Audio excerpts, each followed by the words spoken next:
नमस्कार दोस्तों, स्वागत है आपका मेरे इस चैनल हम लोग में। आशा है आपने ये चैनल सब्सक्राइब कर दिया होगा और साथ में जो बेल आइकन है उसको भी दबा दिया होगा। अ, अम, वीडियो में आगे बढ़ते हैं तो कल जैसा आपने देखा होगा कि श्रीमती रेखा गुप्ता ने दिल्ली के मुख्यमंत्री पद की शपथ ले ली और फिर वो एक तरह से आते के साथ ही एक्शन मोड में आ गई। गंगा आरती की गई, गंगा की विजिट की गई वगैरह वगैरह अपने पूरे मंत्री परिषद के साथ में, और काफी उसके एमएलए भी उनके साथ में गंगा आरती यमुना आरती कर रहे थे। कल के जो शपथ ग्रहण समारोह में था उसमें आम आदमी पार्टी के संयोजक अरविंद केजरीवाल और पूर्व मुख्यमंत्री निवर्तमान मुख्यमंत्री आतिश मार्लेना को भी बुलाया गया, लेकिन वो नहीं आए। तो आम आदमी पार्टी की जो सदस्य है, राज्यसभा की सदस्य स्वाति मालीवाल इसमें जरूर उपस्थित हुई, और वो मंच पर या दर्शक दीर्घा में देवेंद्र यादव के साथ बैठी बतिया रही थी। देवेंद्र यादव जो कि कांग्रेस के अध्यक्ष हैं दिल्ली के। तो स्वाति मालीवाल का जो इस अरविंद केजरीवाल और आम आदमी पार्टी की हार है, इसमें एक अच्छा खासा संबंध रहा था। उन्होंने पिछले 2-3 महीने से आम आदमी पार्टी को इतना एक्सपोज किया, गली गली में घूमी, कहीं से वो कचरा उठा के आम आदमी पार्टी के संयोजक अरविंद केजरीवाल के घर के बाहर डाल रही थी, कभी गंगा यमुना जी की पानी बोतलों में ले जाके उनके पास दिखा रही थी। कहीं तो इस तरह से कई काफी उन्होंने एक्सपोज किया, जो कि एक एक्चुअली विपक्षी पार्टी को करना चाहिए था, जो कि बीजेपी को करना चाहिए था, वो उन्होंने किया। और इससे निश्चित रूप से काफी वोटरों के दिमाग पर असर पड़ा होगा। और एक तरह से ये चुनौती भी है बीजेपी के लिए कि किस तरह से इसको टैकल किया जाए।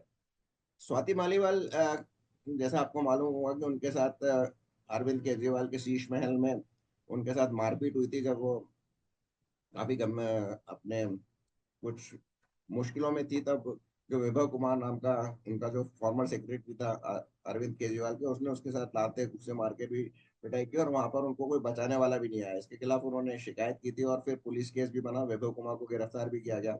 ये विभव कुमार को अरविंद केजरीवाल ने पंजाब सरकार का विशेष सलाहकार करके वहां को कंट्रोल करने पे रख दिया है।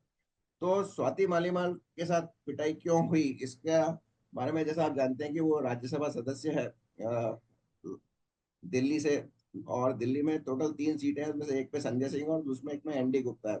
एनडी गुप्ता तो किसी डील के खातिर, डील के चलते उसके सदस्य बने राज्यसभा के। और संजय सिंह नेचुरली उनके जो पार्टी के बहुत ही सीनियर सदस्य हैं, और वो लोकसभा में अच्छी खासा रिप्रेजेंट भी करते हैं, हंगामा भी करते हैं। तो वो थे। तीसरी थी स्वाति मालीवाल, जो कि एक पार्टी की सबसे शुरू के अरविंद केजरीवाल की शुरू के सहयोगी में से और थी। और लोकसभा राज्यसभा में दूसरे 7 सदस्य पंजाब से थे, जिनमें से इसमें से केवल जो पार्टी के जो उनके थे मुख्यतः वो थे राघव चड्ढा, जिन पे अरविंद केजरीवाल का कुछ इन्फ्लुएंस था। बाकी संत बलबीर सिंह सचदेवा इकोलॉजिस्ट हैं, वीरेंद्र विक्रमजीत सिंह सैनी एजुकेशनिस्ट हैं, और संजीव अरोड़ा बिजनेसमैन है, संजय पाठक एकेडमिशियन है, और अशोक मित्तल लवली यूनिवर्सिटी के मालिक हैं। तो इन सब से तो किसी डील के थ्रू, ये ओरिजिनल आम आदमी पार्टी के आदमी नहीं है, इन सब से तो किसी डील के थ्रू या फिर इनके ऊंचे पद औहदे की वजह से इनको राज्यसभा सदस्य दिए गई। हरभजन सिंह भी एक है जिससे भी शायद कोई डील हुई होगी, क्योंकि उसका राजनीति में कोई लेना देना नहीं था और कभी वो आम आदमी पार्टी के किसी मंच पर नजर भी नहीं आया, ना पहले आए ना बाद में आए। मुझे नहीं मालूम कि वो राज्यसभा अटेंड भी करते हैं कि नहीं। तो वहाँ जो पार्टी के सदस्य जिन्होंने जो अरविंद केजरीवाल की कृपा से बने थे, वो राघव चड्ढा थे। तो जब दिल्ली में अरविंद केजरीवाल की गिरफ्तारी हुई शराब कांड में, तो उस समय उनके वकील थे अभिषेक मनु सिंह भी, और वो भारी भरकम फीस लेते हैं। लेकिन शायद सूत्रों के अनुसार ऐसी डील थी कि अगर वो उसको राज्यसभा में जाने देंगे तो फीस नहीं लेंगे, उनका मुकदमा यूं ही लड़ेंगे। तो इससे उन्होंने कोशिश की राघव चड्ढा और स्वाति मालीवाल में से एक को रिजाइन करवाने की, ताकि उनके स्थान पे फिर अभिषेक मनु सिंघवी को भेजा जा सके। तो आपने देखा होगा कि उस समय दोनों ही विदेशों में थे। और राघव चड्ढा तो कोई अपने आंख का ऑपरेशन कराने के लिए गए हुए थे, और उनको तो 3-4 महीने लग गए। पता नहीं कौन सा ऑपरेशन करा रहे थे, लेकिन खराब आंख के बावजूद वो विंबलडन फाइनल में वेम्बली में नजर आए। इसी तरह स्वाति मालीवाल भी अपनी बहन के इलाज के लिए वहाँ अमेरिका बहुत लंबे समय तक थी, और उसके बाद में आई। यानी कि वो दोनों ही, ये दोनों जानते थे कि अगर हम वापस भारत लौटेंगे तो हमसे अरविंद केजरीवाल राज्यसभा की सीट को छोड़ने के लिए बोलेंगे, और हम उनको ये छोड़नी नहीं थी। तो उन्होंने दोनों ने अवॉइड की इंडिया आना। और जब मामला थोड़ा सेटल हो गया तो उसके बाद ही वो इंडिया में आए। और इसी में जब स्वाति मालीवाल से कहा गया कि वो राज्यसभा छोड़ दे सीट, तो उसने नहीं छोड़ी, तो फिर उसके साथ वो जो अभद्र व्यवहार हुआ, जो जिसकी वजह से वो अरविंद केजरीवाल और पूरे आम आदमी पर उनसे नाराज हो गई और बाहर चली गई। और उन्होंने एक तरह से अरविंद केजरीवाल के खिलाफ आंदोलन शुरू कर दिया, और काफी सफल भी रहा। उसके पास स्वाति मालीवाल भी एक ऐसी लेडी है जिसके कोई बैगेज नहीं है, उसके पास कोई आरोप नहीं है उसके ऊपर। और उसने, बताते हैं कि जब दिल्ली की महिलाओं के अध्यक्ष थी तो काफी अच्छा काम किया था, लगभग 1 लाख के ऊपर केस वो क्लेम करती है कि उन्होंने सॉर्ट आउट किए थे। तो ये तो थी स्वाति मालीवाल, और जब इसको अरविंद केजरीवाल ने नाराज कर दिया तो फिर इसने उसका पूरा बदला लिया। अब उन्होंने दिल्ली को छोड़ के अपना जो डायरेक्शन है वो पंजाब की तरफ मोड़ दिया। और मैं एक ट्वीट में अरविंद केजरीवाल को कहा था कि आपने 2022 में चुनाव के पहले दलित मुख्यमंत्री बनाने की बात की थी, जब पंजाब में कांग्रेस के दलित मंत्री थे चन्नी। पर ऐसा उन्होंने नहीं किया, उन्होंने एक जाट को मुख्यमंत्री बनाया। तो उसने अभी डिमांड की है, और इसके साथ साथ कहा कि अगर ठीक है आपने वहां पे नहीं बनाया, तो आप कम से कम दिल्ली में तो लीडर ऑफ अपोजिशन को, जो आम आदमी पार्टी का है, उसमें किसी दलित को बनाइए।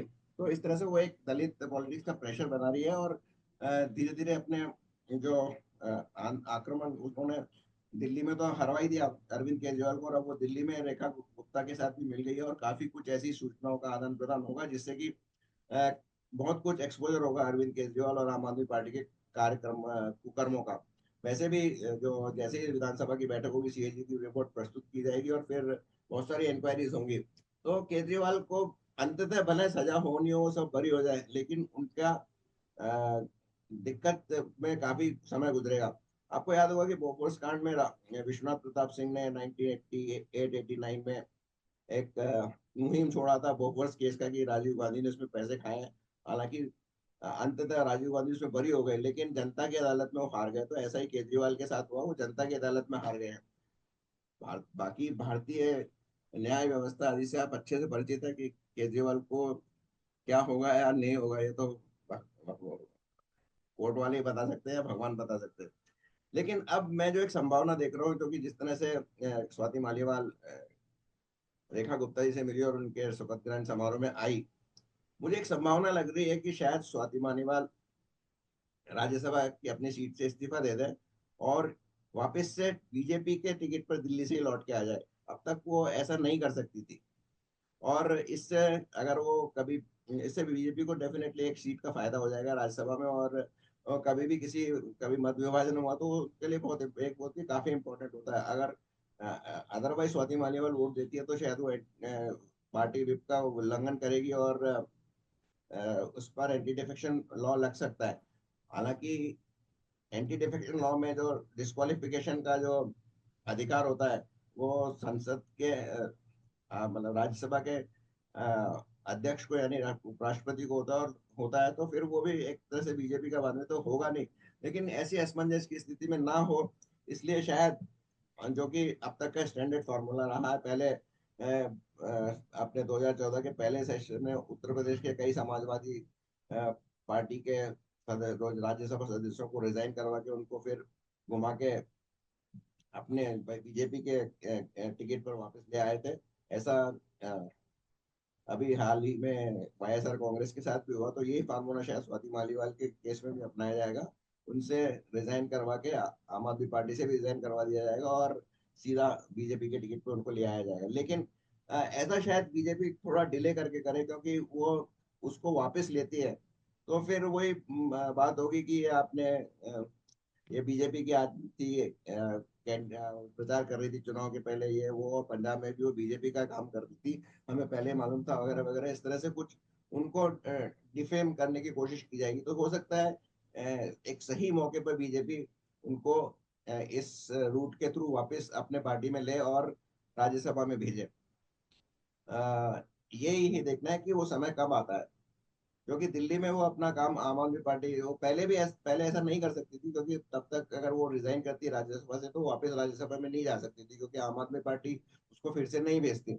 अब वो इस स्थिति में है कि बीजेपी उनको वापस राज्यसभा में भेजती है, तो उसका जो पूरा जो उनका सहयोग रहेगा वो अरविंद केजरीवाल के कर्मों को एक्सपोज करने के लिए रहेगा। और वो टाइम टू टाइम वो सूचनाएं रेखा गुप्ता को या दिल्ली एडमिनिस्ट्रेशन को प्रोवाइड करती रहेगी। तो अपार्ट फ्रॉम बहुत सारी और दिक्कतों के, अरविंद केजरीवाल की स्वाति मालीवाल से पंगा लेना भी उनके लिए एक बहुत महंगा तो पड़ ही चुका है, और भविष्य में भी इस उनको काफी कीमत चुकानी पड़ेगी। तो इसलिए सही कहा जाता है कि अगर कोई स्त्री गुस्से में आ जाए तो फिर उसके गुस्से का जो तेज होता है उससे बचना बहुत मुश्किल होता है, और यही अरविंद केजरीवाल स्वाति मालीवाल के केस में भुगत रहे हैं। तो बस आज के इसमें इतना ही। अच्छा, आपको आशा है विश्लेषण अच्छा लगा होगा, और अच्छा लगा हो तो इसे लाइक करें, शेयर करें, और सब्सक्राइब तो आपने अवश्य कर दिया होगा। बहुत बहुत धन्यवाद।